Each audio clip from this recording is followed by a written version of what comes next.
What protects you right now is also what is sabotaging you. Think about it for a moment. 3 days before a family gathering, your stomach starts to churn. As the date approaches, the heavy feeling inside you grows stronger. Even imagining sitting at the same table with people you are supposed to love makes it hard to breathe. You begin asking yourself, what is wrong with me? This is my family. Why does it feel so difficult? But the truth is this is not your fault. This is the result of a survival strategy your brain developed over many years. Because at that table, you were never yourself, and you still aren't. You are playing a role there, and your brain feels the cost of that role in every cell of your body. From a neurological perspective, the human brain was not designed to live behind masks constantly. When your prefrontal cortex, the part that governs identity, decisions, and authentic reactions, is forced to perform a different self over and over again, neural pathways begin to reshape. Chronic stress hormones leave lasting marks on the brain. The hippocampus shrinks. The amygdala becomes overactive. And what about you? You just feel exhausted. But this is not ordinary tiredness. This is the exhaustion of simply existing. Here is the paradox. Family gatherings are supposed to be moments that make you feel connected. Yet you have never felt lonelier because everyone there knows you. But no one truly sees you. They see a version of you that you created long ago, a version built for survival. And now, that version is slowly destroying you from the inside. To understand this, you must first know one thing. The brain does not distinguish between social threats and physical threats. Neuroimaging research makes this very clear. Studies conducted by Dr. Matthew Lieberman at UCLA show that the brain region activated during social rejection is the same region activated during physical pain, the anterior cingulate cortex. In other words, being misunderstood by your family is neurologically equivalent to experiencing physical pain. The first psychological concept is relational threat and neuroplastic adaptation. As a child, you learn to read the emotional dynamics within your family. Who gets upset, and how should you respond? Which topics are forbidden? Which emotions are allowed? Your brain adapted to these patterns. It created neural pathways, and with repetition, those pathways became stronger. What matters here is this: that adaptation was functional at the time. It protected you, but the brain does not know how to turn this protection system off. Years later, even as an adult, when you enter that family environment, your brain automatically activates the old patterns. The second concept is fragmented self-architecture. Think of Carl Jung's concept of the persona. The persona is the mask we present to society. But Jung emphasized something crucial. The greater the gap between the persona and the true self, the more intense the psychological pain. At family gatherings, you are forced to wear your oldest and most rigid persona because roles within families are fixed. You are the younger sibling, or the problematic one, or the one who solves everything. No matter how much time passes, you fall back into that role. This creates a fragmentation effect in the brain. Neurologically speaking, the default mode network, the system responsible for self-understanding and internal narrative, is constantly switching between two stories. One is who you truly are. The other is who you are expected to be in your family. This constant switching drains your cognitive resources. The third concept is somatic freeze response in a supposedly safe environment. According to polyvagal theory, the autonomic nervous system has 3 states: social connection, fight or flight, and freeze. Here is the strange part. At family gatherings, your brain receives 2 conflicting messages at the same time. This should be safe. This is my family. And this is dangerous. Be careful. The result is freeze. Completely. Your body is there, but you are not. You speak, but your words feel meaningless. You try to smile, but you feel nothing inside. This is a mild form of dissociation. Your brain does this to conserve energy, because trying to fight and connect at the same time is too costly. Now let's address something important. Disliking family gatherings is not the same as hating your family. It is an expression of not loving yourself, because at every gathering, You put who you are aside. You hide your thoughts, beliefs, and emotions. And each time, something inside you disappears. Jung called this a loss of the soul. The more you suppress your true self, the more pieces of yourself you lose. Friedrich Nietzsche once said that what is worthless in your life slowly destroys you from within. When you look at family relationships, you often find yourself adopting other people's values, their dreams, their expectations, their beliefs. This creates an existential emptiness. From a philosophical perspective, Sartre's concept of bad faith describes this perfectly. Living in a way that is not true to yourself, sacrificing your freedom for the comfort of others. This is not only a psychological burden, it also creates moral trauma. Let's look at the emotional costs. The first cost is constant hypervigilance. In family environments, your mind never truly rests. There is always alertness. Will I say something wrong? Will I upset them? What do they expect from me? This keeps cortisol levels chronically elevated, and elevated cortisol is associated with depression, anxiety, and even autoimmune conditions. The second cost is emotional hunger. Being seen in relationships is one of the most basic human needs, but in family gatherings, your true self remains unseen. Only your performance is visible. This creates emotional deprivation. Paradoxically, you feel the loneliest when you are with the people closest to you. The third cost is the physical manifestation of internal conflict. The mind stores what it cannot express in the body. Irritable bowel syndrome, migraines, chronic fatigue, and muscle tension are all bodily expressions of unspoken emotions. As Heraclitus said, hidden illness is more dangerous than visible illness. While you present everything as fine within your family, an internal struggle continues. The heaviest burden of all is the loss of authenticity.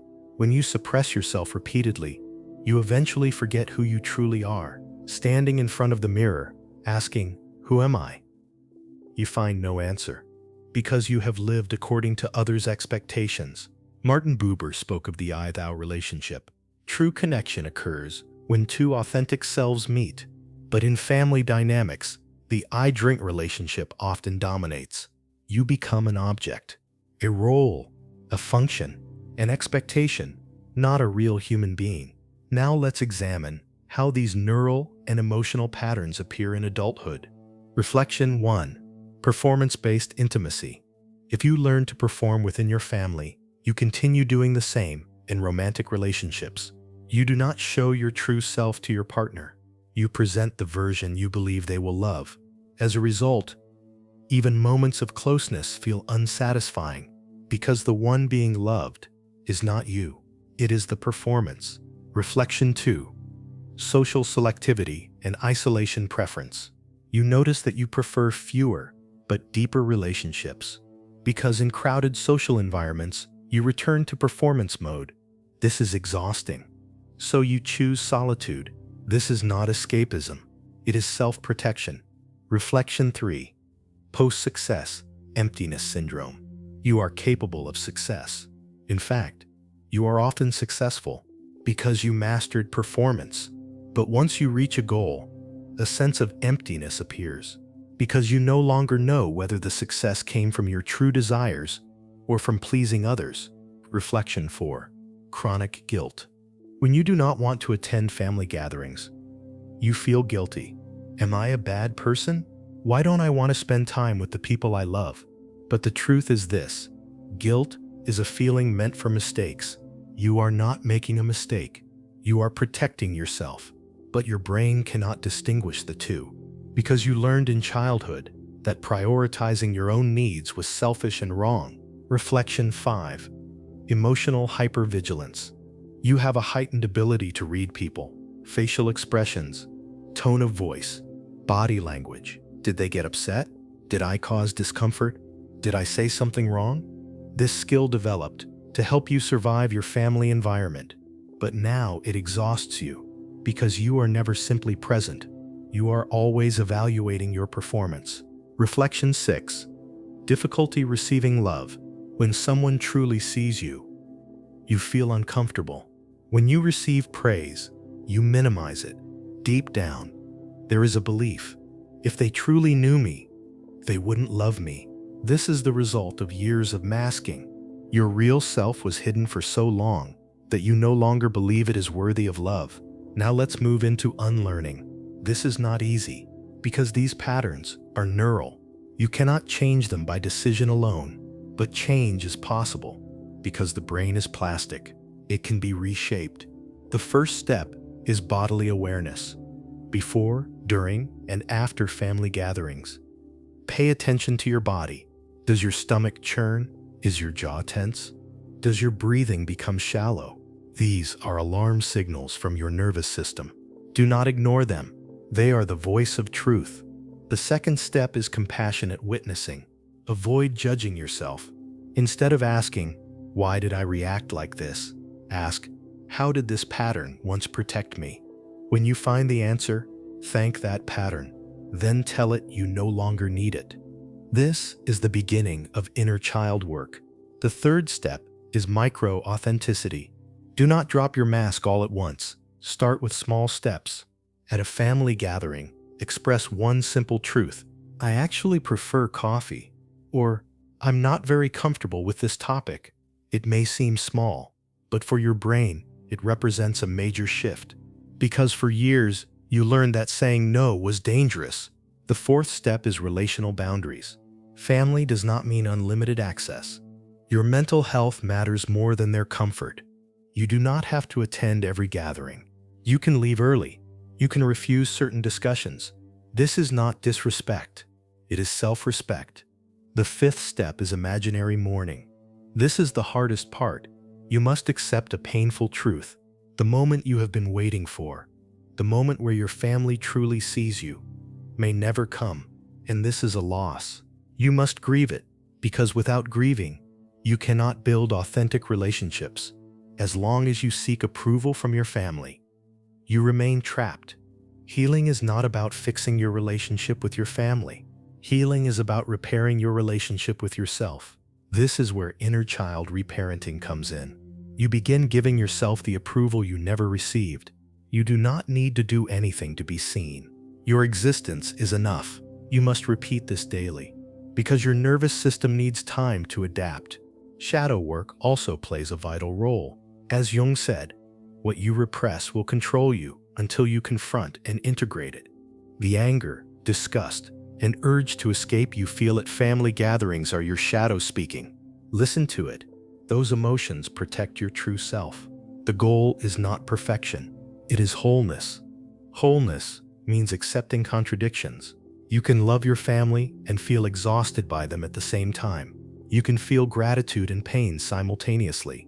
When you accept hating family gatherings, that hatred softens because you stop fighting the emotion. You acknowledge it. Yes, this is hard. Yes, this exhausts me. And yes, this is completely normal.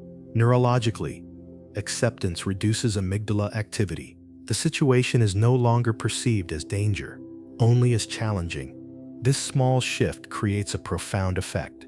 One day, when you sit at that table again, you may still perform a little. That is part of social life. But something will be different. Behind the composure, your true self will also be there, quietly present, observing, and you will no longer feel lost. Because the deepest healing begins when you stop waiting for others to see you and start seeing yourself fully. Disliking family gatherings is not a flaw. It is evidence of your brain trying to protect you. And now it is time to listen, because you deserve protection, not for others' comfort, for your own existence. The next time you attend a family gathering, or decide not to, remember this. The discomfort inside you is not weakness, it is wisdom. Your brain is sending you a message. This situation is no longer serving you.